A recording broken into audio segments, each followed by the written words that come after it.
I'm a little scared. Welcome to the show. Hi, thanks for having me. Yeah, and the music, of course, adds all the dramatic tension.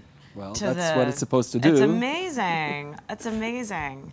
So, Inon, you have scored how many? Like 60 games at this point? You know, I would say that, yeah, more or less, you know. Film, television, this is a webisode series. All over, How do you, and there's such different mediums, how do you sort of, what are the key differences for you when you're working on composing?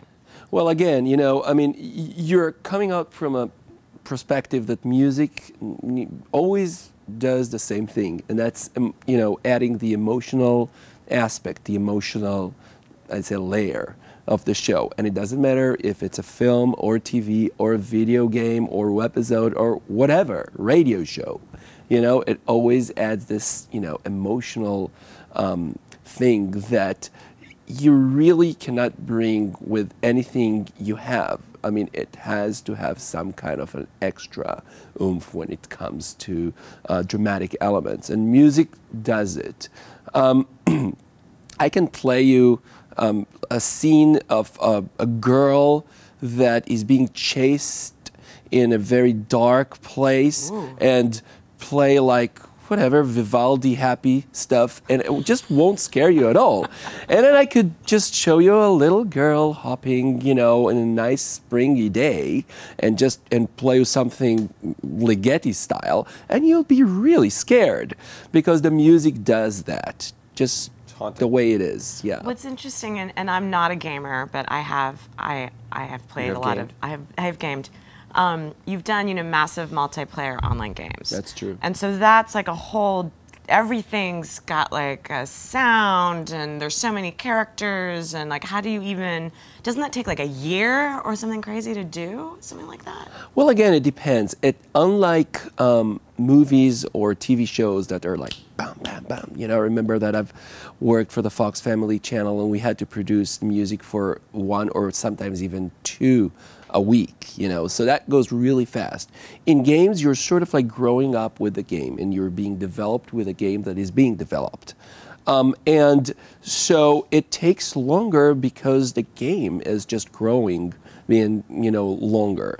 And it's just, you have to be very patient, and you have to bear in mind that while the developers are, you know, developing the game, a lot of things happening, and they have time to think about it, and the music really needs to be developed and to grow with it. Interesting. So you had quite a great history. Talk about some of your backstory where, you know, you got to work with and study with someone like Henry Mancini. Tell us about that experience. Well, I was born in Israel and came here in the end of 1990. Israeli military, right? Israeli military, wow. 4 years. Yeah, you don't get out without doing that. Wow. Well, and I took the hard one because I was, you know, officer in a very elite tank unit, and wow. you know, went through a lot of stuff. Basically, it really prepared me for composing for games, I guess. That's really funny. Did you compose your own score while you were in the tank? I guess prepared me for no, Hollywood. I was just really scared most of the time. So. Without scary music, you didn't need it. Exactly, but I learned about that. And all I wanted is just to begin with, be a jazz piano player. The fact that I wasn't that a great pianist didn't really, you know, scared me, and decided that that's what I want to do. However, during the course of this amazing year of studying at the Grove School of Music, lots of things changed. And one of them was really, you know, meeting Henry Mancini and just listening to him talk about the way he perceives music for film and what music could do to a film. Really, something totally clicked in the back of my mind, and I said, well, maybe I could do it. Maybe I could really contribute, and maybe I could be part of this, you know, amazing legend here. And I remember toward the end of the year that I'm really taking it into like, okay, I want to score stuff. And you have scored lots of stuff. Oh yeah. What was a question for you? What was the game or the movie or the one where you think you were able to let loose the most and be your freest and put your most self into that game? Because a lot of times, you know, you'll talk to composers and they realize it's a medium based on somebody else's stuff that you have to fit into. Yeah, it's a great question because every project that I'm taking on myself, I'm asking myself the same question. I really want to try not to reinvent myself, but to create something that will make some kind of a difference. And the way to do it is really getting inside this game. And it doesn't matter if I have a lot of sort of like limitations, stay in this certain style, stay in this certain style, or just do whatever you want. Still, you need to serve this purpose of creating something that will make this thing unique. I could give a few examples. For example, in one of the Fallout games that I did, I've decided that it's just enough to have instruments. And I really want to try to experiment with people acting up. And of course, you cannot really see them in the score, but you could hear them. And I told them basically, all right, let's do this. First, just scream really hard. And they did that. Bunch of actors and actresses. Stuff like. And then I told them, like, throw yourself on the floor, roll over, hit, you know, clap, do all kind of stuff. And then I took these sounds and synthesized them and sort of like put them as part of the score. And as you know, for example, Fallout games are really scary.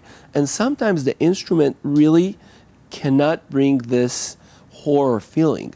But this kind of a genuine screaming, almost like just in despair kind of a feeling, mashing it with the score really created a unique opportunity and a unique result that helped this music. So this is just one of the examples that I could, you know, bring of what you do in order to step up to create something that is a little different. Wow. What can you tell us that you're currently working on? That's amazing, by the way. I wish I could have been on that in that studio when you had people writhing and screaming. And it what also a great was, idea. yeah, well, you know what? I mean, it was late at night and I did it on purpose. And there was fake blood everywhere. And you know, it's like like, you know, lightning's going on. But no, seriously, I mean, right now I'm embarking on some very new and exciting project that, of course, I cannot talk about. Ooh. What I can talk about it is what is already out, and what is out is right now a game, interesting Japanese game from Capcom called Dragon's Dogma, and it's actually doing pretty well right now. Also, you can see that a game that I worked years ago is already back. It started in Korea, but now it's going all over the world. It's an MMO called Terra, and it's a beautiful, really beautiful looking game. On top, you know, the amazing MMO that I've been working in the last 2 years, Rift, is, you know, back to haunt me. And other projects, and usually I'm working on a few projects at the same time, but it turns to be a kind of like exciting year this year. Yay! Sounds like you keep rolling. Well, thank you so much for being on the show. And thank you for having me.